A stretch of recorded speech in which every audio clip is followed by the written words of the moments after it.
मेरे गुरु महेश्वर शिव को मेरा प्रणाम है। इस कालखंड के प्रथम शिव के शिष्य हम सबों के परम आदरणीय वरेण्य गुरु भ्राता साहब श्री के चरणों में मेरा प्रणाम है।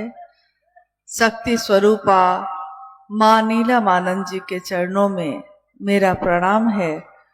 और लखीसराय के इस रामचंद्रपुर गांव में उपस्थित आप सभी गुरु भाई गुरु बहन के चरणों में मेरा प्रणाम। मेरे गुरु महेश्वर शिव की असीम दया से आज का ये शिव गुरु महोत्सव घटित हो रहा है और हम और आप सब यहाँ इकट्ठे हैं। बरसों के बाद दियारा के इस क्षेत्र में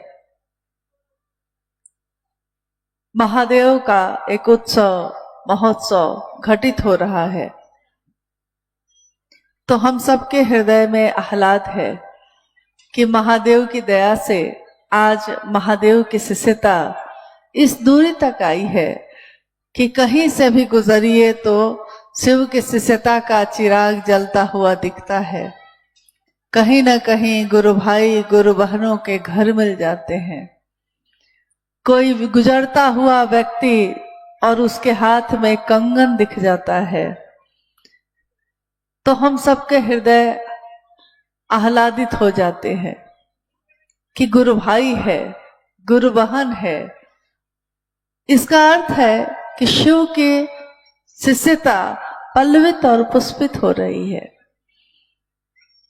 सालों से जब से साहब श्री ने शिव के गुरु स्वरूप की बात शुरू की और उसकी व्याप्ति हो रही है, उन्होंने कहा कि महेश्वर शिव अनेक पदों पे हैं, अनेक स्वरूप है उनके। अघरेश्वर भी हैं वो, महाकौलेश्वर भी हैं वो, महामृत्युंजय भी हैं वो। जितने भी महाशब्द लगे हैं वो शब्द शिव के ही स्वरूप को इंगित करते हैं। शिव का वो स्वरूप जितने भी हैं सब व्याप्त हैं और पूरे विश्व में मुख्य रूप से भारतवर्ष के भूखंड में शिव की पूजा अर्चना का अविरल प्रवाह चलता ही जा रहा है। आज से नहीं, सदियों से, और सदियों से जो परंपरा चली आई उसमें हमारे हाथों से शिव पे जल तो चढ़ रहे थे, फल और फूल, कर्मकांड जितने भी होते हैं, धागे, प्रसाद, आरती, दिया, जल तो रहा था ये सब, परंतु हमारे हृदय का भाव नहीं था। और साहब श्री ने इस कालखंड में सबके मन में एक ज्योति जलाई, सबके मन में जलाई, सबके चित्त में जलाई, सबकी चेतना में वो जागरण कर दिया कि शिव की शिष्यता एक जागरण है व्यक्ति के आध्यात्मिक एवं मानसिक तल का। आध्यात्मिक तल और मानसिक तल। आध्यात्मिक तल यानी आध्यात्म के रास्ते पे चलने वालों के लिए, आध्यात्म की दुनिया में। आध्यात्म का अर्थ होता है स्वयं की खोज, खुद की खोज। हम कहाँ से आए हैं, हम कहाँ को जाएंगे, हम किस कारण से आए। आज इस जीवन में जब हम आए हैं तो हम किसी की बेटी हैं, किसी की बहू हैं, किसी के माँ हैं, किसी की पत्नी है। बहुत सारे रूप हैं, बहुत सारे स्वरूप हैं, परंतु इस जीवन में आने से पहले मैं किसकी क्या थी, इस जीवन से जाने के बाद क्या बनूंगी, ये तो मुझको पता नहीं। इस पार यानी इस धरती पे, इस पार प्रिय मैं हूं, प्रिय तुम हो। उस पार न जाने क्या होगा, न जाने उस पार क्या होता है। जब फूल खिलते हैं मुरझा जाते हैं, ये जो फूल खिलते हैं ये जीवन इनका इतना छोटा क्यों होता है, और फिर क्यों मुरझा जाते हैं। इंसान जन्म लेता है, फिर उसकी मौत हो जाती है, कहाँ से आता है, कहाँ को चला जाता है। इसी की खोज शुरू की थी साहब श्री ने। चमत्कार सीखना तो एक माध्यम था, एक बहाना था, लेकिन उनका मन खोजता था इन चीजों को कि आखिर ये चीजें घटित क्यों होती हैं। चमत्कार तो पल प्रतिपल हमारे जीवन में होता है। हमारी सांस चलती है, हमारे जीवन में प्राण चलता है, खून का प्रवाह हमारे रक्त धमनियों में चलता ही रहता है, दिल धड़कता रहता है, दिमाग सोचता रहता है। पल प्रतिपल इंसान का जीवन एक चमत्कार से भरा हुआ है, परंतु वो इंसान अपनी तरफ देखता ही नहीं। हम अपनी तरफ देखते ही नहीं। हम क्यों आए, क्या उद्देश्य है मेरा। और जब साहब श्री ने शिव से सानिध्य प्राप्त करके ये समझ लिया कि हमारे इस जीवन में आने का एक सबसे सुंदर पक्ष, सर्वोत्तम पक्ष जीव से शिव बनना है, तो उन्होंने ये ज्ञान सिर्फ अपने तक नहीं रखा, ये ज्ञान उन्होंने दुनिया में बांटा।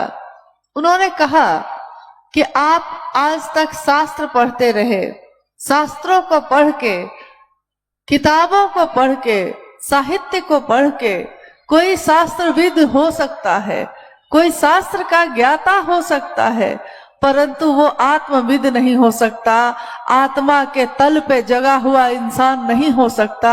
उसने किताबें पढ़ ली हैं, उसने शास्त्रों को पढ़ लिया है, मंत्रों के जप करते करते इतने मंत्र का जप कर लिया है, इतने मंत्रों को याद कर लिया है, श्लोक को याद कर लिया है कि मंत्रविद तो हो गया परंतु आत्मविद न हो सका। और शिव के शिष्यता मानसिक तल पे जागरण कराती है। जिन मंत्रों को हम पढ़ के याद करके बोलते हैं, शिव के शिष्यता में एक ऐसा जागरण होता है व्यक्ति के मन में कि वो बिना किताब पढ़े, बिना शास्त्रों का अध्ययन किए भी शिव पे घंटा 2 घंटा बोलता ही रह जाता है, सुनने वाले सुनते ही रह जाते हैं और समझ नहीं पाते कि इसके अंदर, जिसने कभी अक्षर का ज्ञान भी ना लिया हो, इसके अंदर ये ज्ञान का प्रस्फुटीकरण कहाँ से हो रहा है, ये ज्ञान की धारा फूटती कहाँ से है। शिव के ज्ञान, शिव का ज्ञान जब किसी में उतरता है, जैसा हम कहते हैं अज्ञान तिमिरांधस्य ज्ञानांजन शलाकया, अज्ञान रूपी जो तमस है, जो अंधेरा है, उसमें अज्ञान तिमिरांधस्य ज्ञानांजन शलाकया, यानी ज्ञान की शलाका से, ज्ञान के काजल की स्याही से शिव तमस में डूबे हुए मन को, अंधेरे में डूबे हुए मन को भी रोशन कर देते हैं, रोशनी से भर देते हैं। इसीलिए आज चाहे हम किसी भी जाति के हों, किसी भी धर्म के हो, किसी भी वर्ण संप्रदाय लिंग के हों, चाहे हम खूबसूरत हो या कुरूप हो, चाहे हम अमीर हो या गरीब हो, परंतु हमारा मन जग गया है महादेव के लिए। इसलिए महादेव मुझको अच्छे लगते हैं, इसलिए महादेव का नाम अच्छा लगता है। महादेव महादेव करते करते ये जीवन बीत जाए, तेरे चरणों में गिर जाए, मर जाए हम, इस तरह हमारी मिट्टी ठिकाने लगे। शिव का शिष्य अब ये चाहता है, वो नहीं चाहता कि उसको दुनिया में क्या मिलेगा क्या ना मिलेगा, ये धरती मिलेगी कि नहीं मिलेगी, ये आसमान मिलेगा कि नहीं मिलेगा, कि 10 बंगले बनेंगे कि नहीं बनेंगे, लेकिन शिव मेरे हो जाए, ये चाहत जग गई, ये इच्छा जग गई। आज तक तो हमारे मन में कामना होती थी, संतान की कामना होती थी, ऐश्वर्य की कामना होती थी, सुख और समृद्धि की, परंतु पहली बार इस जगत में साहब श्री के कारण, उनके इस संदेश के कारण, दीदी माँ के ममता भरे स्पर्श के कारण हमारे मन में ये कामना जगी है कि शिव मेरे हो सके। आज तक हमने इतिहास में, कहानियों में यही पढ़ा था कि मात्र उमा ने शिव के लिए शिव को चाहा था। आज तक हमने यही पढ़ा था कि मात्र माँ उमा कहती हैं अपने पिता से कि वर हो शंभु नहीं तो रहूं कुंवारी, या तो शिव का वरण करूंगी या फिर दुनिया में कोई नहीं है मेरे लिए। लेकिन शिव के भाव का, ये भाव जो माँ उमा के हृदय में है, आज शिव के गण, शिव के शिष्यों के हृदय में भी जल उठा है। आज हर शिव का शिष्य ये कामना करता है कि अगर मेरे गुरु होंगे तो शिव होंगे, मैं शिव का शिष्य हूँ और बना रहूंगा।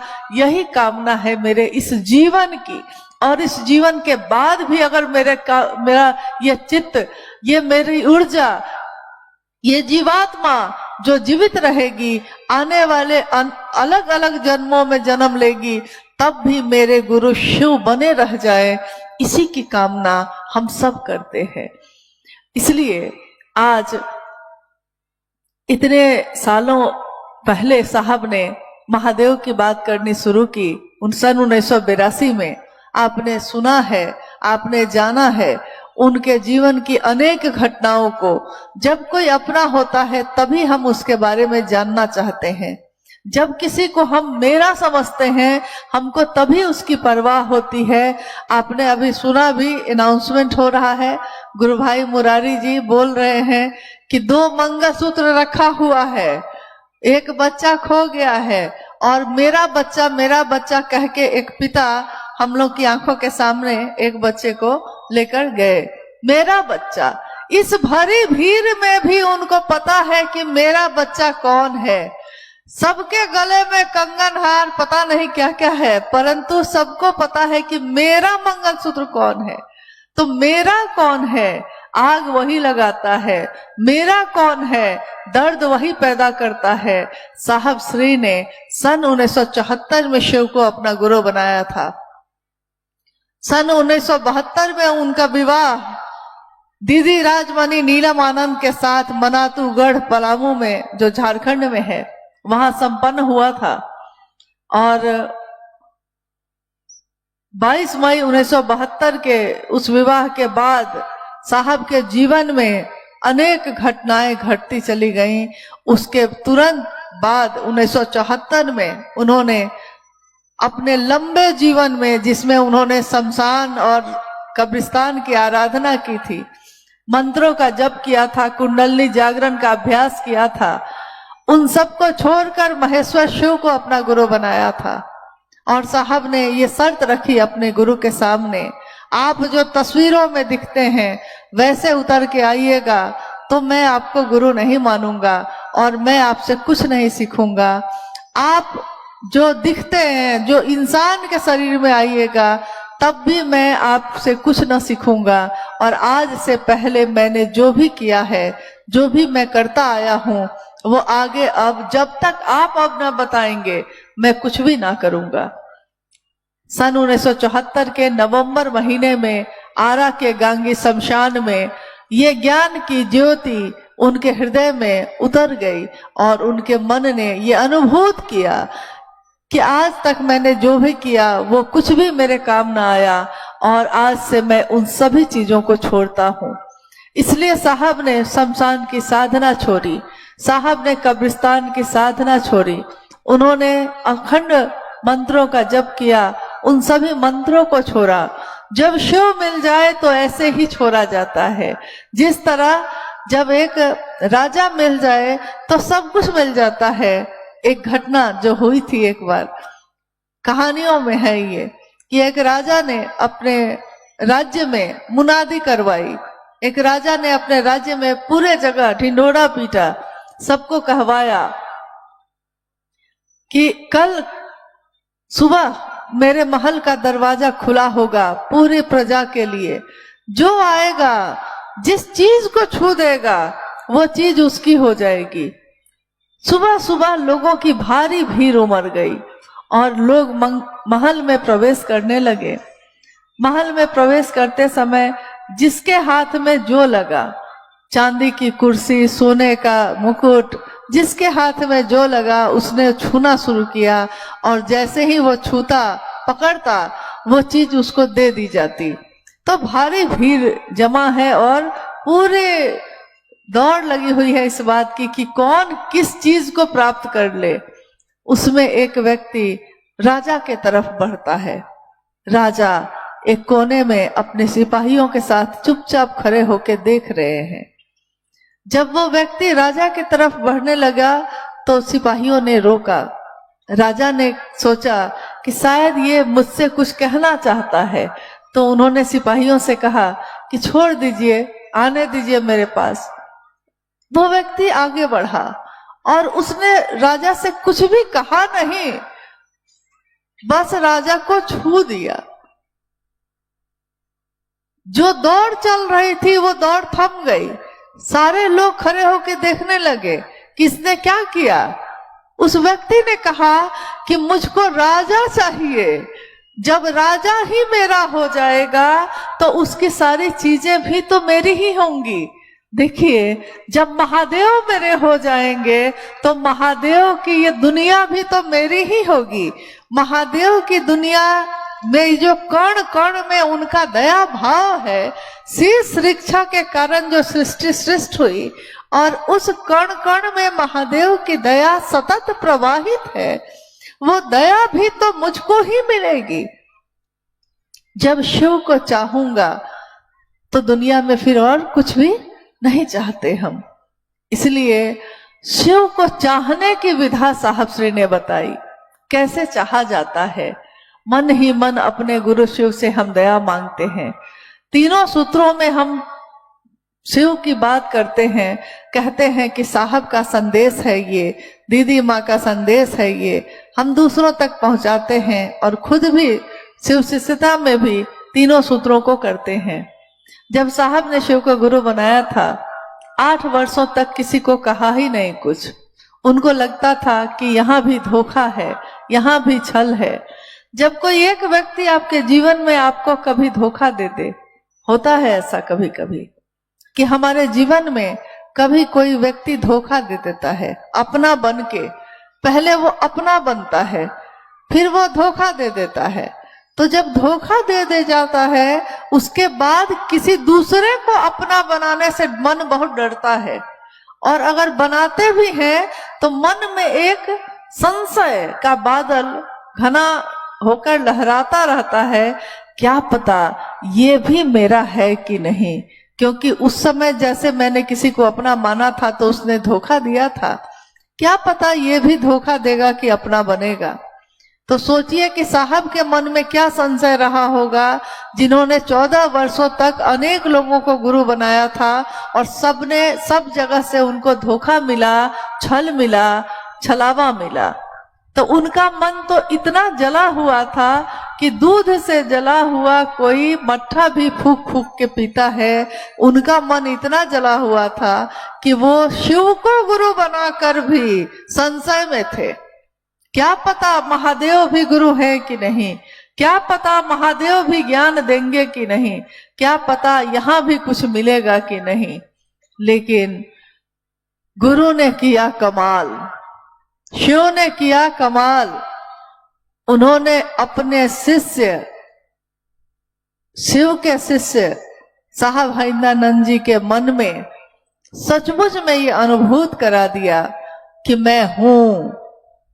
और पहली बार साहब श्री ने जब वो पाटन से मधेपुरा आए 1982 में, उन्होंने लोगों से कहना शुरू कर दिया, जब पानी ग्लास में भर जाता है और पानी उसमें डाला जाए तो नीचे कैसे गिरने लगता है। जब हमारा हृदय किसी प्रेम से, किसी भाव से भर जाता है तो हम उस बात को लोगों को पहुंचाने लगते हैं, लोगों से कहने लगते हैं।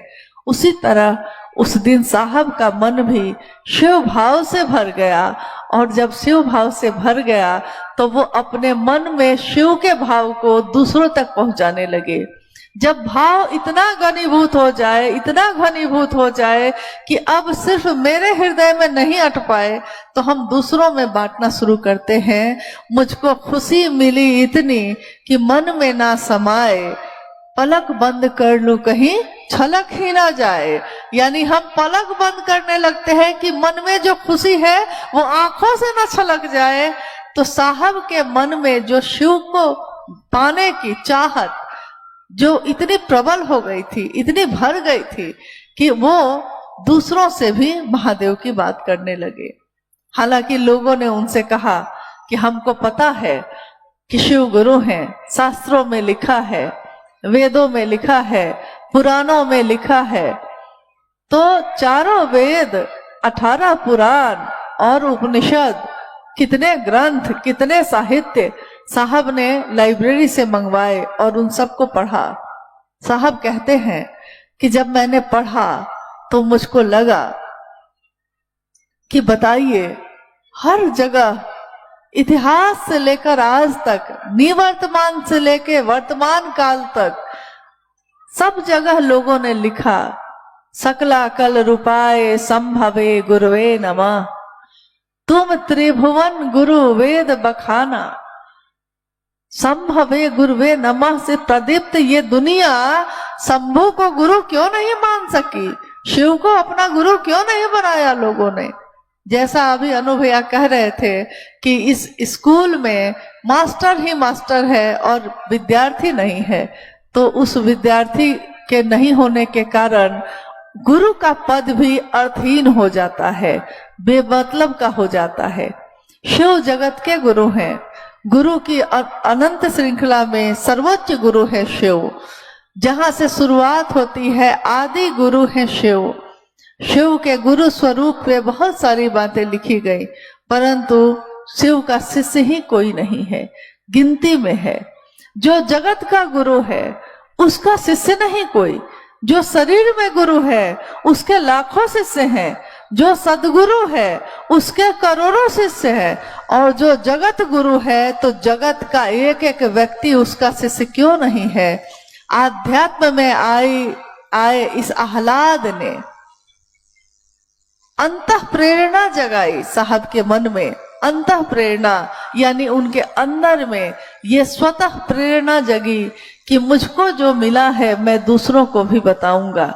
और उन्होंने दूसरों से ये बात कहनी शुरू की।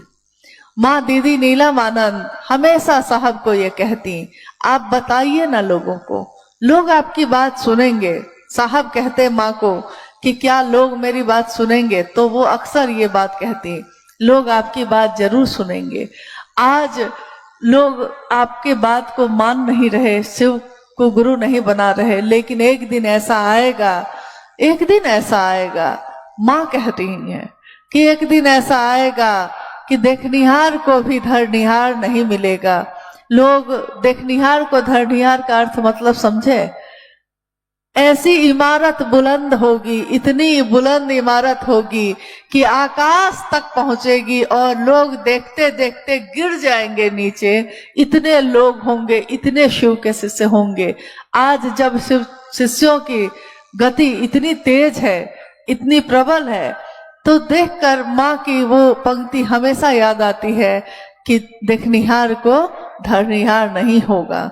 आज गिनती नहीं की जा सकती कितने शिव के शिष्य हैं।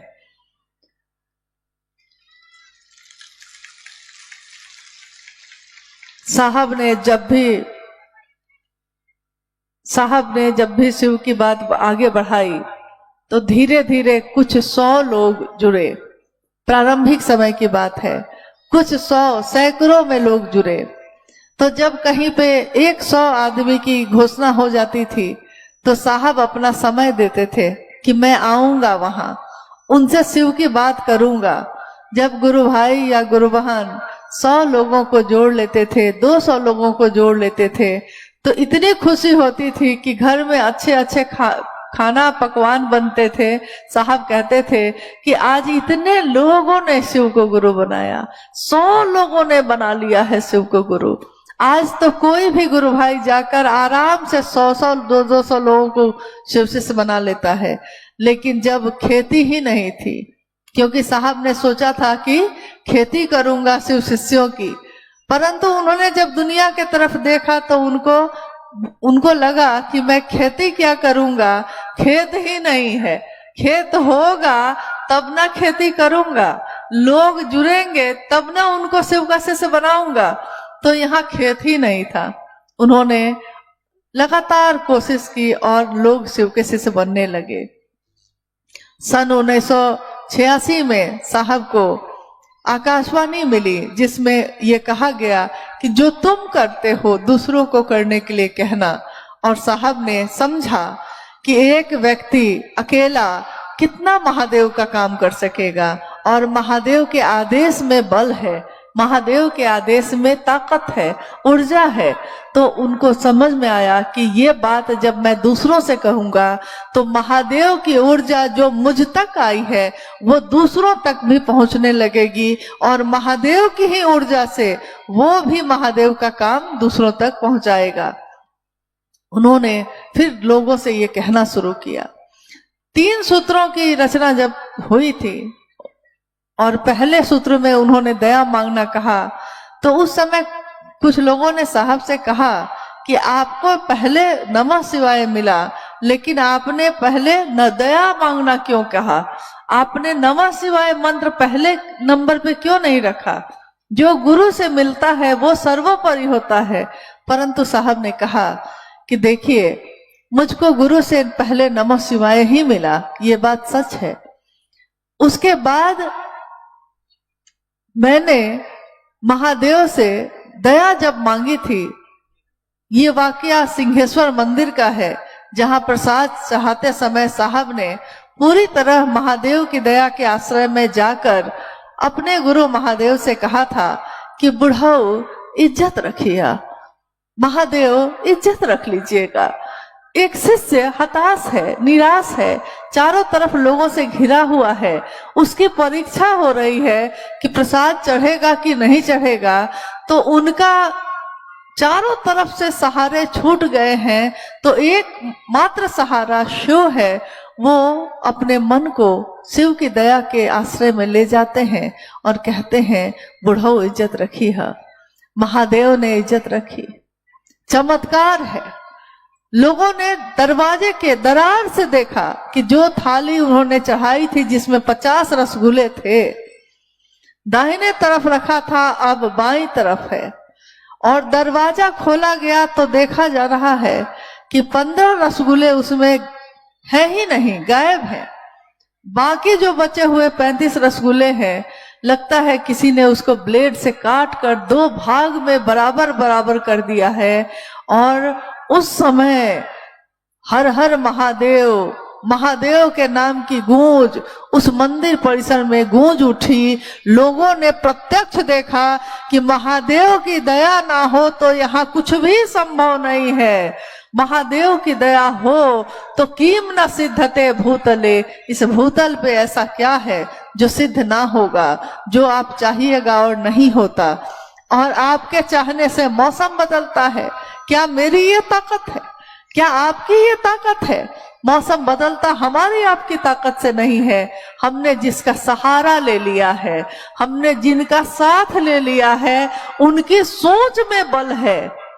शिव के शिष्य साहब हरिदानंद जी ने सोचा था कि शिव के शिष्य होंगे लोग शिव के शिष्य हुए। जो ऊर्जा का संचरण उस मानव तन पे हुआ, महादेव के द्वारा हुआ, उस मानव तन का जिसका नाम है साहब हरिदानंद, अक्षय स्रोत हैं वो ऊर्जा के। वो चाहे तो दिन को रात करे, वो चाहे तो रात को दिन करे, वो चाहे तो धूप में ठंडक का एहसास करे, वो चाहे तो तपती धूप में बादल की छाया बनाए, वो चाहे तो पतझड़ को बसंत में बदल दे, और चाहे तो चारों तरफ रिमझिम बारिश कर दे। उनकी चाहत में बल है, क्योंकि उन्होंने साहब ने शिव को चाहा।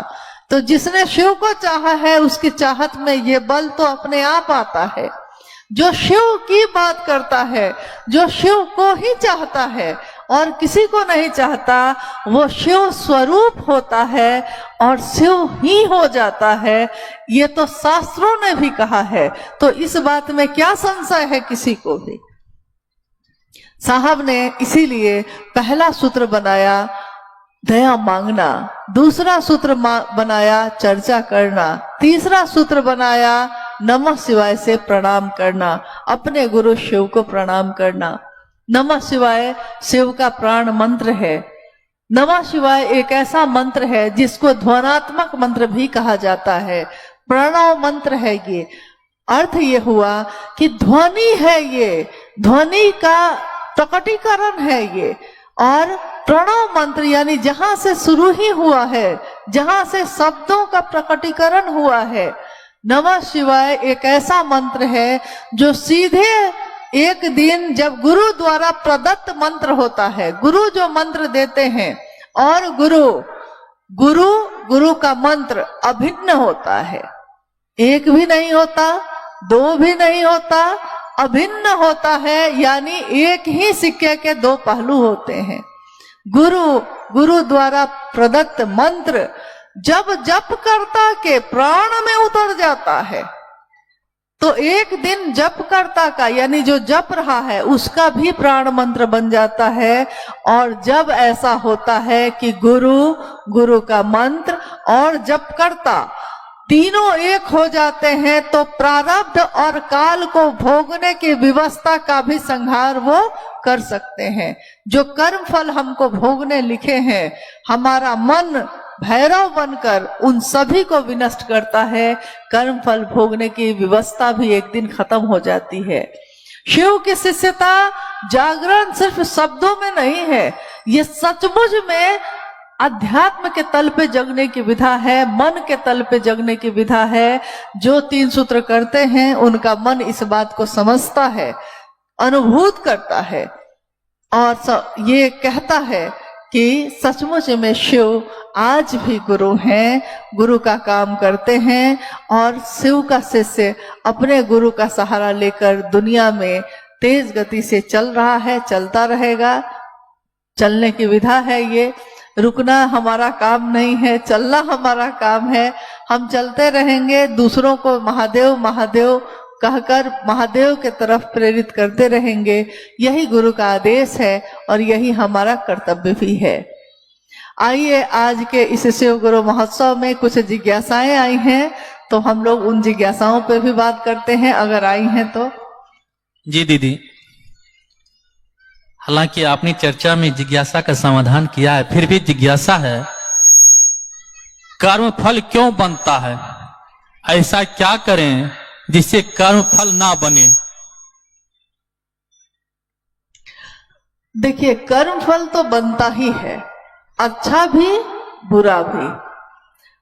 नहीं बनेगा एक ही स्थिति में, जब जीव शिव हो जाएगा।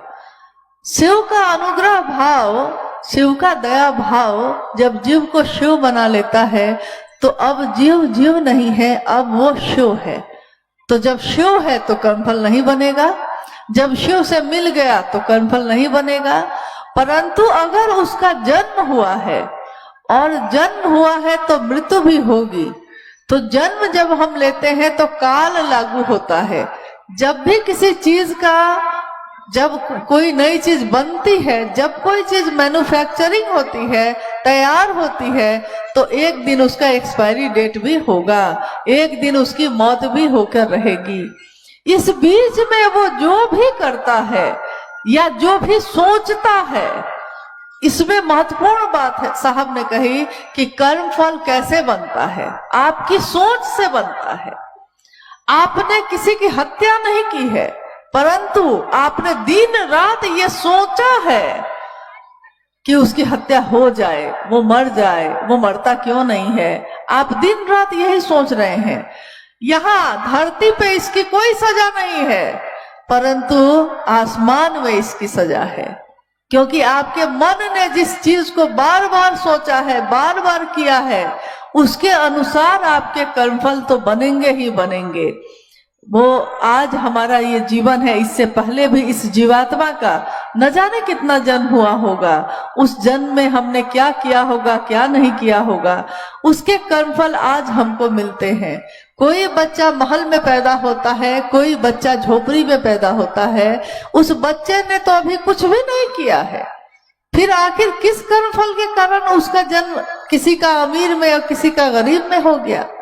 किस कर्मफल के कारण कोई बिल्कुल स्वस्थ होता है और कोई बीमार ही पड़ा रह जाता है?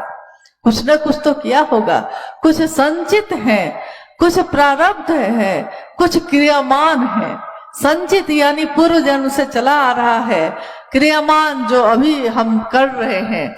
तो हमारी सोच क्या है, हमारे द्वारा किया क्या जाता है? साहब ने शिष्यानुभूति में लिखा कि शिव के शिष्यों का सामान्य भावाचरण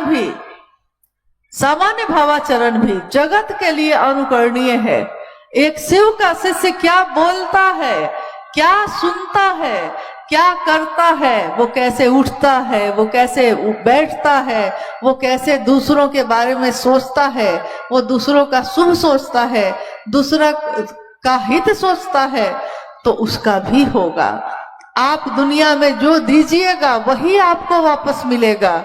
यह जीवन का समंदर है, इस समंदर में चप्पल फेंकिएगा तो वापस चप्पल ही मिलेगा, प्रेम फेंकिएगा तो प्रेम ही मिलेगा, और शिव दीजिएगा तो शिव ही वापस मिलेंगे। हम देना क्या चाहते हैं, तो हमारे ये कर्मफल तब सुनिश्चित होंगे कि हम अपने मन में क्या सोचते हैं, दूसरों को क्या देना चाहते हैं। एक बहन, रानी बहन जो लखीसराय से हैं, उन्होंने लिखा है, मेरी आपसे जिज्ञासा है कि मैं 20 साल से शिव चर्चा में चल रही हूं, लेकिन महादेव से अभी तक दर्शन ना हुआ, ना बात हुई। हम कैसे महादेव से बात एवं दर्शन कर सकते हैं? और अंत में उन्होंने आपको प्रणाम निवेदित भी किया है। एक गुरुभान है जिन्होंने कहा है कि महादेव को गुरु बनाए हुए 20 वर्ष हो गए हैं और महादेव का दर्शन नहीं हुआ है। महादेव का दर्शन कैसे होगा, यही बात है, इंसान समझ नहीं पाता। उसको हर पल महादेव का दर्शन होता है, परंतु वो देखता ही नहीं। जब देखने की बारी होती है तो आंखें बंद कर लेता है ताकि दिखाई ही नहीं दे। महादेव का दर्शन जब शिव कण कण में है तो शिव का दर्शन भी कण कण में होगा, लेकिन इन आंखों से शिव को देखना संभव नहीं है। मन की आंखों से ही हम दिल धड़क रहा है, मशीन से आप देख सकते हैं, इस दिल को मशीन से देखा जा सकता है, दिमाग को भी मशीन से, ब्रेन को, दिमाग को मशीन से देखा जा सकता है, परंतु मस्तिष्क में जो विचार पैदा होते हैं उनको मशीन से नहीं देखा जा सकता, उनको इन आंखों से नहीं देखा जा सकता, क्योंकि वो सूक्ष्म होते हैं, इतने सूक्ष्म होते हैं कि इन आंखों से दिखाई नहीं देगा। सूक्ष्माति सूक्ष्म सत्ता है शिव, तो इन आंखों से कैसे दिखाई देंगे? दिल धड़कता है, दिल की भावनाएं दिखाई देती हैं, दिल की भावना भी तो दिखाई नहीं देती। प्रेम हम बोलते हैं कि तुमसे प्रेम करते हैं, लेकिन ये प्रेम जो हम बोल रहे हैं कि करते हैं, ये मेरे दिल में महसूस होता है, परंतु इस प्रेम को हम इन आंखों से देख नहीं पाते। कोई कहता है कि वो अमुक आदमी आपसे घृणा करता है, नफरत करता है, तो इस नफरत को भी, इस घृणा को भी हम महसूस करते हैं, उसके क्रियाकलाप से समझ में आता है, लेकिन देख नहीं पाते। तो जो इन सबको बनाने वाला है, जो सूक्ष्म का भी सूक्ष्म है, सूक्ष्माति सूक्ष्म है, वो इन आंखों से तो देखा नहीं जा सकता, मन से ही महसूस होता है।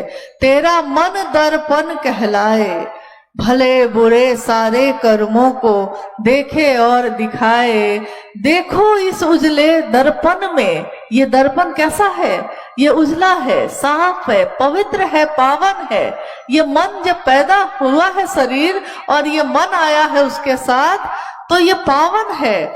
देखो इस उजले दर्पण में दाग न लगने पाए, तेरा मन दर्पण कहलाए। तो इस मन के दर्पण में ही उस शिव का दर्शन होगा। महसूस करने की चीज है। जिस तरह प्यार महसूस किया जाता है उसी तरह शिव को भी महसूस करना होगा, वही उनका दर्शन है।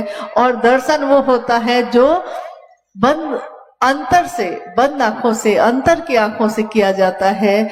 खुली आंखों से दर्शन महादेव का क्या, किसी इंसान का भी नहीं होता। इंसान को भी आप देख सकते हैं, लेकिन उससे के मन से मन को मिलाने के लिए अंतर ही होना पड़ता है, अपने अंतर से ही मिलाना पड़ता है। इसलिए आपसे अनुरोध है कि महादेव से मिलना है तो दिल लेके आइएगा। एक बार साहब उपवन में, उपवन जो साहब का स्थल है रांची में, मुझको लगता है आप में से बहुत लोग वहां गए होंगे। साहब बैठे हैं और वो कह रहे हैं कि मुझसे मिलने जो आते हो, गुरु भाई गुरु बहनों से कह रहे हैं कि मुझसे मिलने जो आते हो तो दिल लेकर आना, क्योंकि दिल लेकर आने की आदत अगर रह गई तो महादेव से मिलने में बहुत काम आएगी। क्योंकि महादेव दिल से ही मिलेंगे, दिमाग से नहीं मिलेंगे। एक गुरु बहन ने अभी थोड़ी देर पहले कहा, यहीं बैठी है कहीं पे, जो अनुभया से कह रही थी कि आओ चले शिव की ओर पुस्तक जो साहब ने लिखी है वो मेरी समझ में नहीं आता है। पहली बार ही साहब ने ये कह दिया था कि जब दिल से पढ़िएगा समझ जाइएगा, दिमाग से पढ़िएगा कि दिमाग लगा के पढ़ेंगे समझने के लिए नहीं समझ पाइएगा, क्योंकि वो दिल से लिखी हुई चीज है। दिमाग से कैसे समझ में आएगी? दिल और दिमाग दोनों में भारी अंतर है। दिमाग गणित बनाता है, दिमाग की एक सीमा है, उस सीमा के आगे दिमाग नहीं सोच सकता। 2 दूनी 4, 4 दूनी 8 दिमाग बनाता है। दिल असीम है, अनंत है, अचिंत्य है। तो दिल की सीमा नहीं है तो दिल डूबता है। इसलिए जब हम किसी को प्रेम करते हैं तो प्रेम में मन डूबता है, मन डूबता ही रहता है। उसको कितना भी खिला पिला लीजिए, उसके पास कितना भी बैठिए, आपका मन भरता है। जिसको प्रेम करते हैं मन नहीं भरता। कहते हैं कि और बैठिए ना दीदी, और थोड़ा सा, मन नहीं भरा अभी भैया, और थोड़ा सा बात हो जाता महादेव का, मन नहीं भरा। ये मन कैसे भरता है?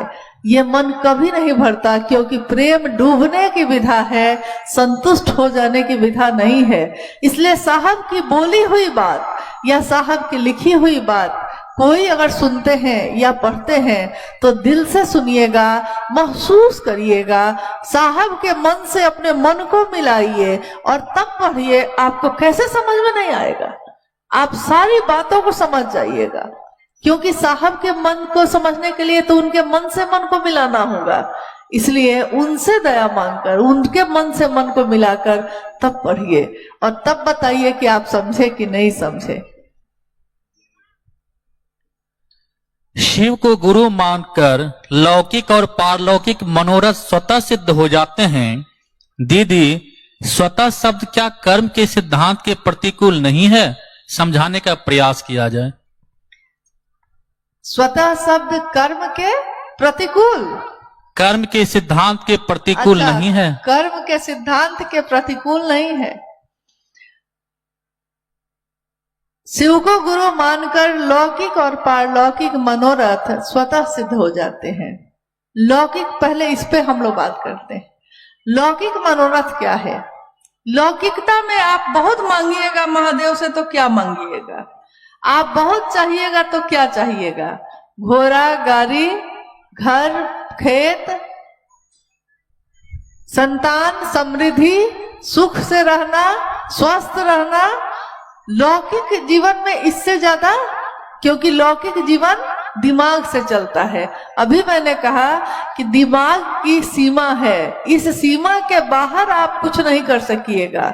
लेकिन जब पारलौकिक बात होती है तो यहाँ दिल काम करता है। दिल असीम है, अनंत है, क्योंकि महादेव भी असीम है, अनंत है।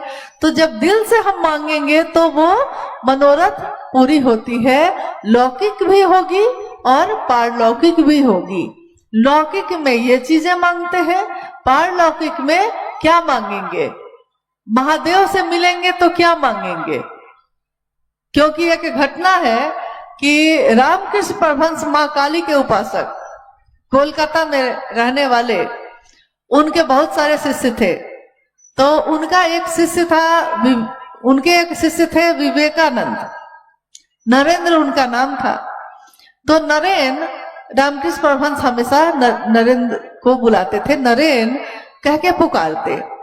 तो नरेंद्र यानी विवेकानंद जी ने एक दिन अपने गुरु रामकृष्ण परमहंस जी से कहा कि आप माँ काली का दर्शन करते हैं, मुझको भी माँ काली से मिलवा दीजिए। रामकृष्ण परमहंस जी ने कहा, क्या करेगा नरेंद्र माँ से मिलकर? तो नरेंद्र ने, विवेकानंद जी ने कहा कि मैं माँ से अपने लिए थोड़ा सुख मांगूंगा, थोड़ी संपत्ति मांगूंगा, क्योंकि मेरे घर में जब से मेरे पिता की मौत हो गई, मेरे घर में मेरी माँ बहनें भूखी सो जाती हैं, खाने को दाना भी नहीं है। तो रामकृष्ण परमहंस ने हंस के कहा, जा मांग, माँ ही तो है, जा दर्शन कर माँ का। नरेंद्र गए, माँ काली के मूर्ति के सामने बैठे हैं, दर्शन ना हो सका, लौटे। फिर कहा कि गुरु जी से अपने कहा कि दर्शन ना हुआ। दूसरे दिन फिर गए और इतने भाव विभोर हो गए, इतने भाव में डूब गए कि उनके मन ने दर्शन कर लिया माँ काली का। और जब काली का दर्शन हो गया तो अपना सुध बुध भी खो बैठे। जब सुध में आए, जब होश में आए, तो बाहर निकले। रामकृष्ण परमहंस ने कहा, नरेंद्र माँ का दर्शन हुआ? तो उन्होंने कहा, हाँ माँ का दर्शन हुआ। तुमने मांग लिया जो तुमको मांगना था? तो विवेकानंद जी ने कहा कि नहीं, कुछ भी याद ना रहा। जब माँ मिल गई तो मुझको कुछ भी याद न रहा, मैं सुध-बुध खो बैठा, इतनी खुशी में, इतने आनंद में रहा कि याद ही नहीं रहा लगा। और अब लगता है कि माँ मिल जाए तो क्या मैं इतनी छोटी चीज मांगूंगा माँ से? यही बात एक दिन साहब श्री ने कही, अगर शिव आपको मिल जाए, अगर आप शिव का दर्शन कर लें और शिव कहे कि मांगो क्या मांगते हो, तो आप क्या मांगेंगे? आपके मुंह से अगर निकल सकेगा तो यही निकलेगा, आपको मांगता हूं, महादेव आपको मांगता हूं, आपसे कुछ नहीं मांगता। इससे ज्यादा आप क्या मांगिएगा? तो जब महादेव मिलेंगे तो लौकिक और पारलौकिक दोनों मनोरथ खुद सिद्ध हो जाते हैं, मिल जाते हैं। तब कर्म फल भोगने की व्यवस्था भी नहीं रहती। कर्म फल के सिद्धांत के अनुसार आपको मिलेगा ये भी नहीं रहता, क्योंकि सीमा एक दूरी तक दुनिया के लिए है, लौकिक जगत के लिए है। महादेव के लिए वो सीमा अंतहीन है, वो सीमा नहीं है। और महादेव की दया हो जाए तो क्या नहीं हो सकता है। महादेव की दया से सब कुछ उपलब्ध है, लेकिन आप चाहते क्या है? महत्वपूर्ण बात यह है कि आप चाहते क्या है, आपको चाहिए क्या। पहले अपने मन में ये तय तो कर लीजिए कि हम चाहते क्या है, फिर सोचिएगा कि मांगे कि ना मांगे। और ये जो आपने कहा कि इसके सिद्धांत के प्रतिकूल नहीं होगा, बिल्कुल नहीं, क्योंकि यहाँ कोई सिद्धांत काम नहीं करता। प्रेम में सिद्धांत कहाँ काम करता है? जो शिव का होगा, शिव खुद ही उसकी जिम्मेदारी ले लेते हैं। सोचिए, और आपने पढ़ा भी होगा शिष्यानुभूति में, जब साहब ने लिखा है कि अगर विश्व का मानव, इसकी व्याख्या उन्होंने की है कि विश्व का मानव विचारों में भी अगर शिव को गुरु मानता है, तो विश्व का मानव अगर शिव को अपना शिष्य भाव अर्पित करता है, तो शिव को, महागुरु महादेव को, शिव को विश्व के मानव के अभ्युदय का भार लेना ही पड़ेगा। यानी ये उनके तरफ से ये जबरदस्त बात कही गई कि आपको महादेव ये करना ही पड़ेगा। अगर विश्व का मानव आपको पुकारता है तो उसकी जिम्मेदारी आपको लेनी पड़ेगी।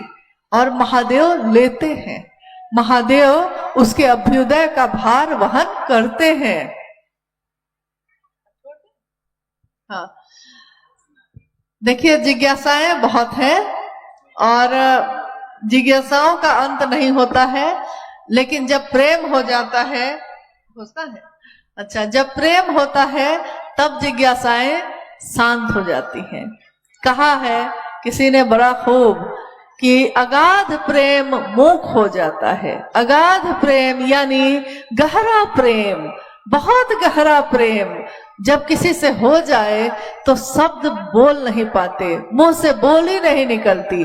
कोई बहुत प्रिय व्यक्ति अगर अचानक सामने आ जाए तो आपके मुंह से बोली निकलती है, हड़बड़ा जाते हैं, आह्लाद से भर जाते हैं, उसको सीने से लगा लेते हैं, आंख से आंसुओं की झड़ी लग जाती है, मुंह से कुछ बोल नहीं पाते। तो जब महादेव से मन मिलता है तो जिज्ञासाएं भी खत्म हो जाती हैं। परंतु ये जिज्ञासा कुछ जिज्ञासा थी जिसका उत्तर हम लोगों ने किया। आगे की सारी जिज्ञासाएं महादेव को अर्पित है, मेरे गुरु शिव को अर्पित है।